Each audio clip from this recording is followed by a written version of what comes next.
My name is Renil Gounder. I am a first-generation Canadian born from Fijian parents that came here in 1991. I have a younger sister that has epilepsy, and we both grew up in a very strict, traditional Fijian household. Porter manager at the Royal Alex. I have recently actually got into the film industry, and I am part of the CBC show called Push. It is about a bunch of wheelie peeps as friends and how we live our lives with disabilities, what we do on a regular, what are some fun things that we do, and some just day-to-day activities, and there's a little bit of drama involved. I'm Kyle Mayer. I'm from Edmonton, Alberta. I was born and raised in Edmonton, Alberta. I've lived here my whole life. My parents have lived in the same house our whole life. I grew up a pretty active kid. I went to soccer. My parents got us in soccer early on. We played hockey early on. We went camping when we were younger. They even took us to ski lessons, which was pretty sweet. And so I've always been pretty active, I could say. And because of that, I've got like a close group of friends that I've had through soccer and hockey that I've honestly kept the same friends since to this day, which is awesome. So growing up here in Northside Edmonton, one of the most significant memories that I have in my childhood from junior high, so grade 7, 8, and 9, was being bullied about my weight, my skin color, and just being discriminated against overall. I used to get bullied a lot. I used to get beat up all the time because of these things, and I just didn't feel safe that I could go home and tell my parents about it. It was a very hard issue for me to talk about. My self-esteem went to garbage. I became really shy. I became really quiet. I didn't want to associate with anyone. I didn't know who I could trust because I felt like everyone was judging me. One of the things, finally, I ended up coming home one day with a black eye, and my dad asked me what happened, and he's like, "Why didn't you stick up for yourself?" And I ended up being the one to get yelled at because I didn't stick up for myself. I didn't throw the first punch. I didn't stand up to the bully.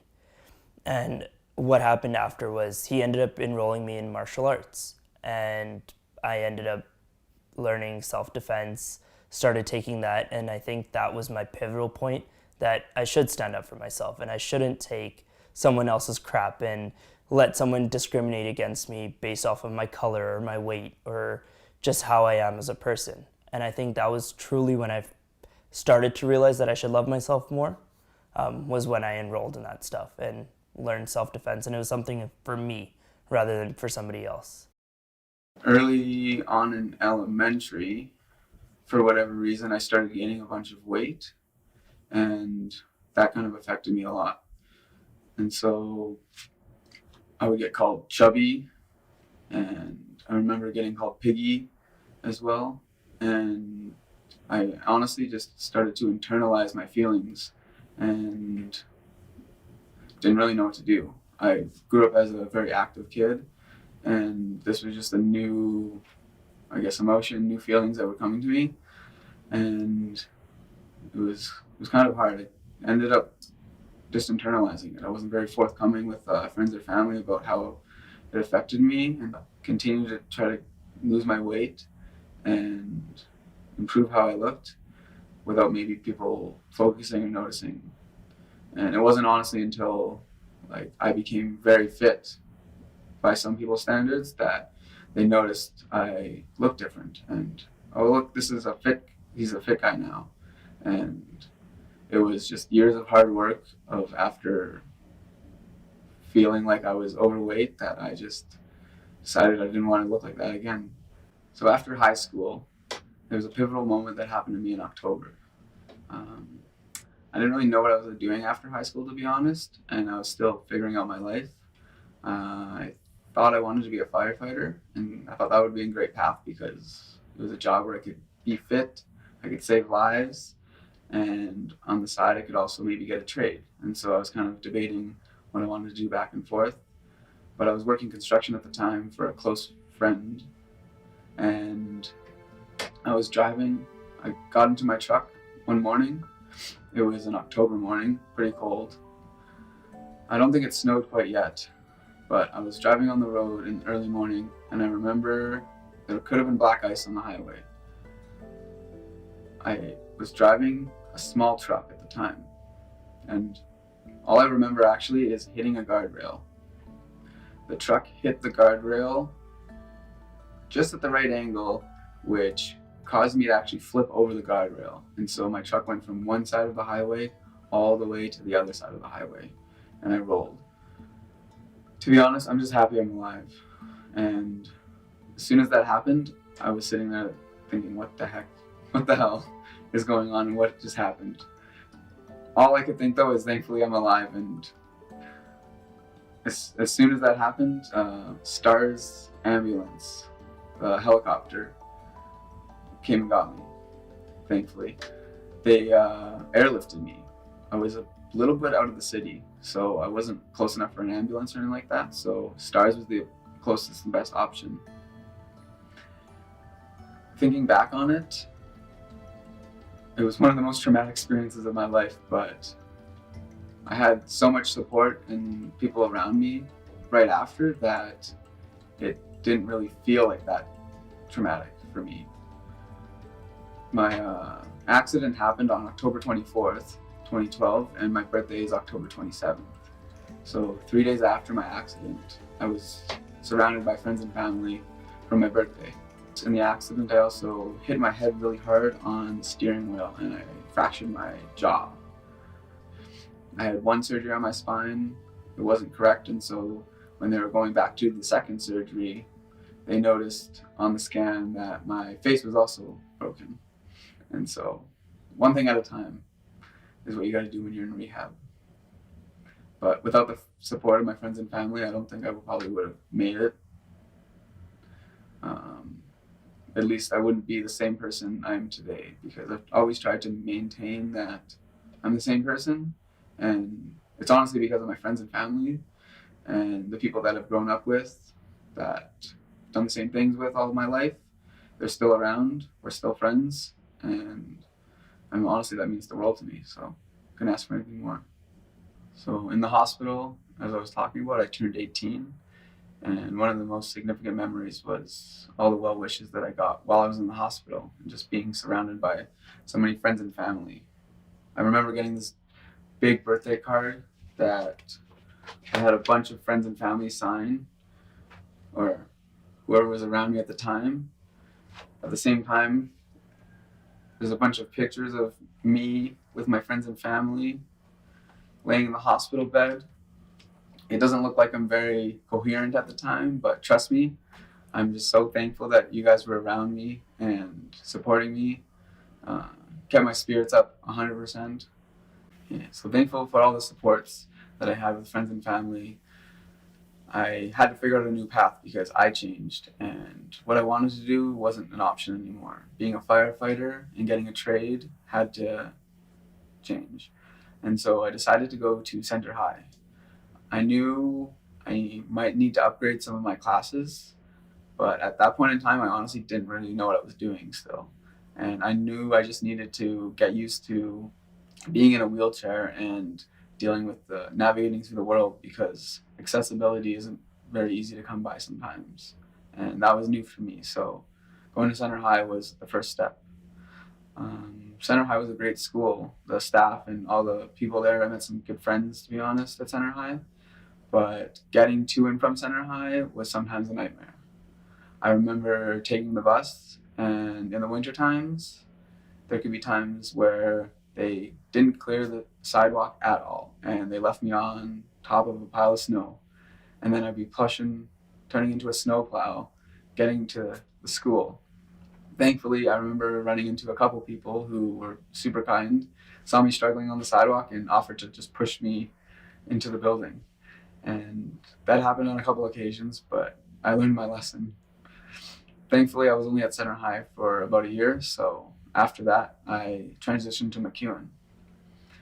From MacEwan, I was a little nervous because it was a bigger university, and in a wheelchair, I didn't know how that was going to go, but I was very pleasantly surprised that they have underground parking at MacEwan. And so I was able to get underground parking, and I honestly didn't have to deal with the snow very much at my time at MacEwan unless I wanted to go outside on the sidewalk for some reason.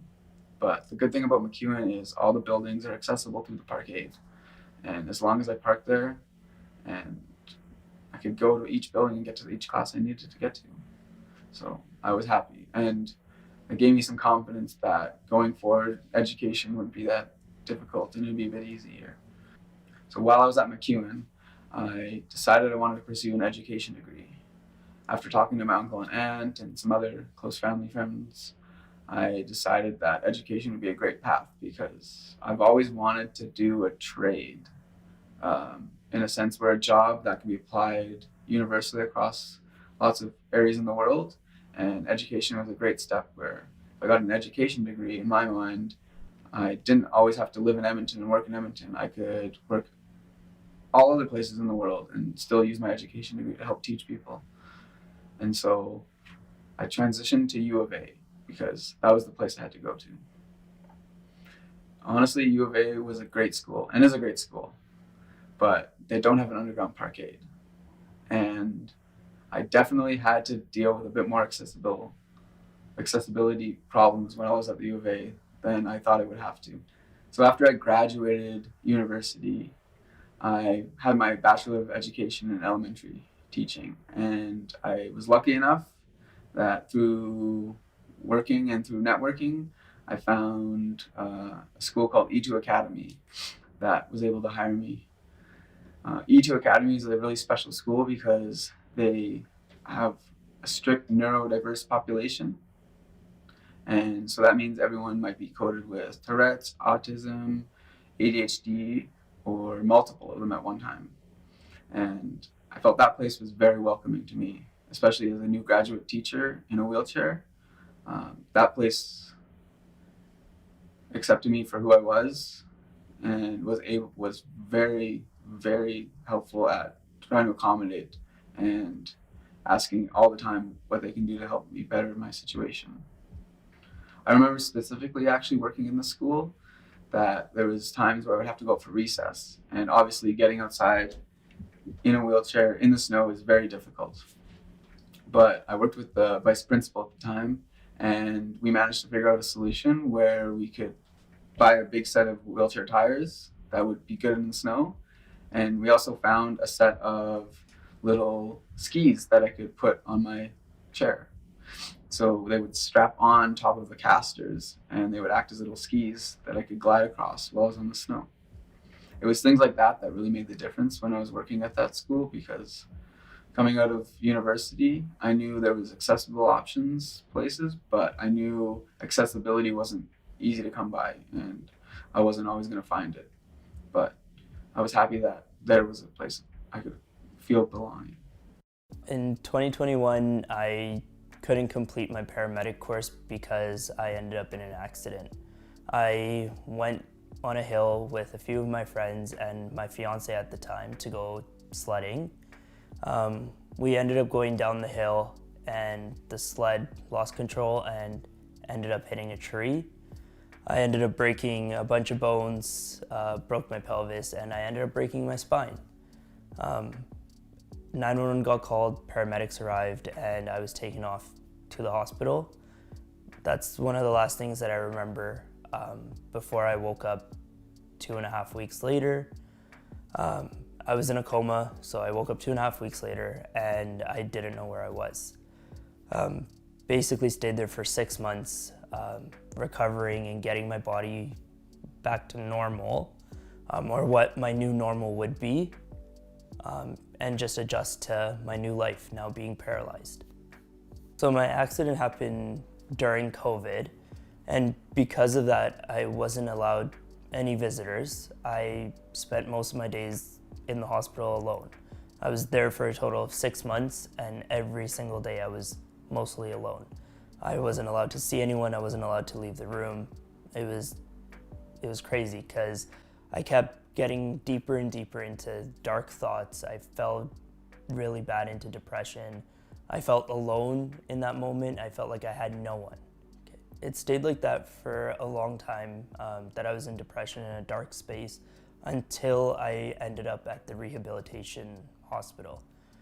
when I got there, I ended up seeing a lot of patients or fellow patients with more severe injuries than I had.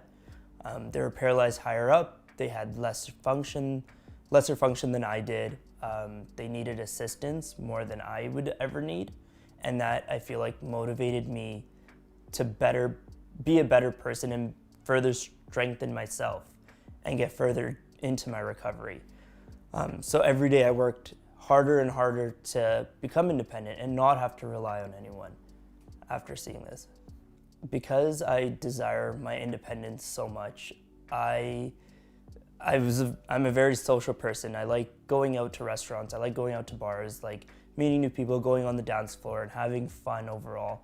I ended up starting a dance group with a group of my friends, some able-bodied, some in wheelchairs, and we're calling it Bolly Wheels.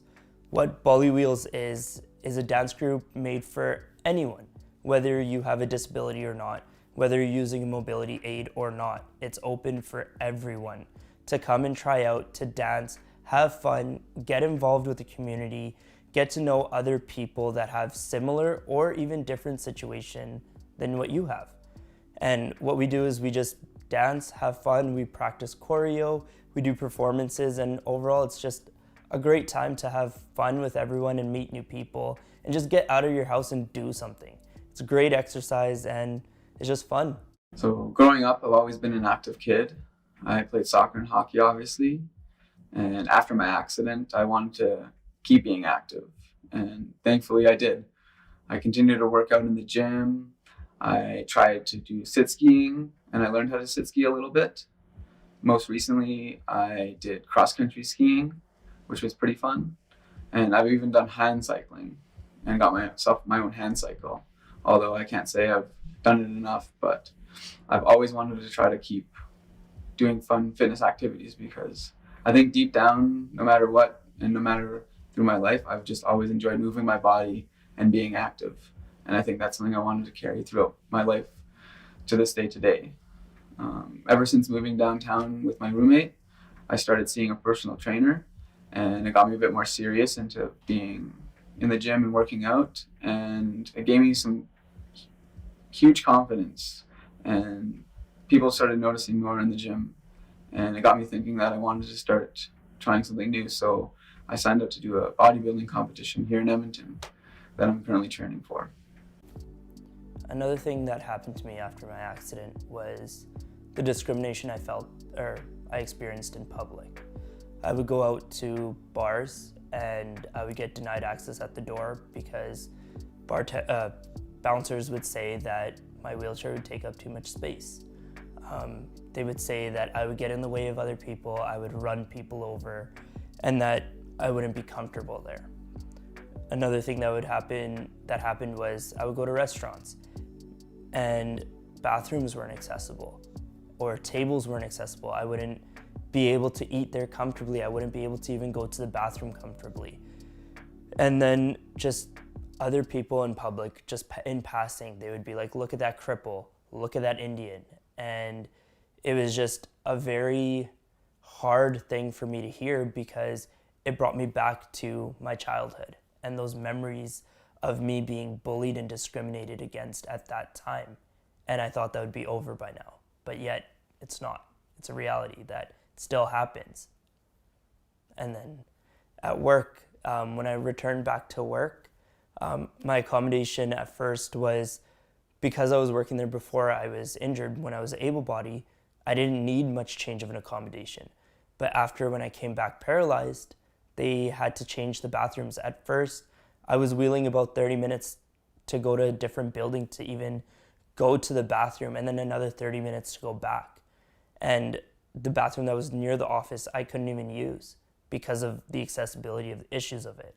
So even having that accommodation at work just made me feel uncomfortable. In 2014, me and my friends, a bunch of our close friends, we planned a trip to go to Las Vegas. We wanted to go see the Electric Daisy Carnival, or EDC is what they call it. And we all made the trip to Las Vegas. Knowing accessibility, I didn't have many expectations. So going in, I kind of just plan the best what I could that I knew was available in Canada or Edmonton. But when I got to Vegas, there was a lot more accessibility options that I wasn't aware of. They have the Veterans Act that is in America, which is an amazing act that enables people who are blind, deaf, and mobility, so many things that is accessible across all of their venues the best they can. And initially, I wasn't aware of this. So when I first went to Vegas, I tried to go the able-bodied route, and I ended up having to get piggybacked into the concert the first day. And it wasn't a terrible experience for me because it was something I was used to. But when the staff saw me getting piggybacked and getting carried into the venue, they came running at me and shouting, "Why are you doing this? What's going on?" And obviously, clueless Canadian was just thinking, I'm just trying to get into this venue the best I can. But they kindly explained that they have a whole accessible route that I can take, and there was accommodations available that I wasn't aware of, and it made everything so much better. So some advice I have for anybody who notices some youth struggling, whether it be a parent, guardian, or a teacher, is don't helicopter over the issue. I find from personal experience that honing in and focusing on a problem of somebody's can honestly make it worse. And even though you're doing your best to try to help and you have the best intentions, I find that taking it little bits at a time can really help. And just being there to offer support and guidance, but not overbearing. Another advice I have for anyone who sees a youth struggling is just take notice. I remember when I was in school, my physical appearance changed a little bit when I was struggling through my weight, and I grew out my hair. And I don't think people noticed as much that it was because of my weight than it was just how I wanted to look at the time. And I think it's important to just be aware of what's going on around you and who's around you and be there to help. So some advice I have for young people is that small steps make a journey. And whatever you're struggling through, if it's emotional or physical, that you can just take one step at a time, and it doesn't have to be solved right away, because someone else might have been going through that problem. And people look at me and they consider me fit, and they don't think I have ever gone through a weight problem, but I have, and you don't know if you don't reach out to people. And so it's worse if you try to isolate yourself. And I would say, don't never isolate yourself. Be brave and just talk to other people around you. Friends, family. If there's no one that you know close to you, sometimes it's the community near you. People in the gym, people at the pool, someone at the arcade or something like that. Anybody you can be around to give advice, because as humans, we're social beings and we're meant to help each other out. One advice I have for parents who are supporting a child with disability or know someone with a disability in their life is create an open space. Make your child or anyone feel comfortable to come to you if they need any support or advice. When I was younger, I didn't have that open space. I did not feel like I was comfortable. I did not have that open space where I could share what I wanted to, right? I always felt that I was going to be shunned out or judged, right? So creating that open space will invite your children to come and tell you what they're going through and tell you about the struggles that they're facing and maybe what they need help with. And that will further help you to help them if you know what they need. My advice for young people now is take the resources that are available for you and reach out and use them. Also, if you feel like you don't have anyone to talk to, find someone. Find a friend that you can confide in. Find maybe a parent that's easier than another one and discuss it with them. It may be hard in the beginning and it may be difficult to open up, but trust me, it will be worth it. When you have that support that you need, you can overcome anything. If you're struggling, whether it be a disability or not, whether you're struggling with mental health or anything else, just know that you can reach out, and there is many support options in our city that you can use, and use the resources available to help you overcome these situations. So just reach out, use the resources available, find someone that you can trust and confide in, and everything will be okay.